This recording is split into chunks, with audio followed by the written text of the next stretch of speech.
Welcome back to the 2-minute updates. We're getting ready to go on the air here. Twin Cities News Talk, AM 1130, Davis and Emmer this morning.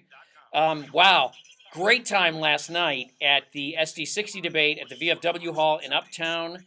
I thought it was a great event. Enjoyed debating. You'd be surprised at me. People came up and said, "You didn't cut anyone off like you do on the radio show." No, because we were in a position to really not judge and to sort of be the anti-Anderson Cooper. So it was really cool to actually do a debate where I wasn't in the debate. I just asked the questions that came from the floor. We'll talk about that.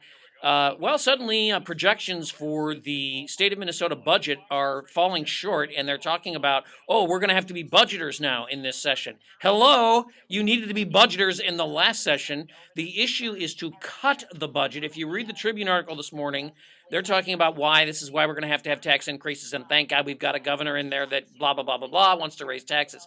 The reality is they need to cut spending. They needed to do it in the last session, and quite honestly, every single serving legislator needs to be thrown out of office because they didn't do what they were supposed to do, which was cut the budget, Democrat and Republican. We'll talk about that. There's a lot of other stuff going on. Obviously, the European situation, the downgrade of Bank of America. American Airlines is bankrupt. Would you fly a bankrupt airline? What else? I'm going to talk about this idea of droids taking your job. I've been talking about robotics and IT in industry for a long time. We talked last night at the debate about people being retrained and the government retraining people for new jobs. This droid thing is freaking me out. We'll talk about that. And it's taking not just, manufacturing jobs, but lawyer jobs, counselor jobs, and things like that. We'll talk about it.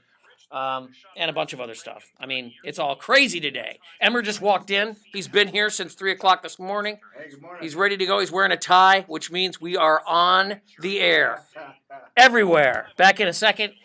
Join us at 6 this morning, Twin Cities News Talk, AM 1130. Bye-bye.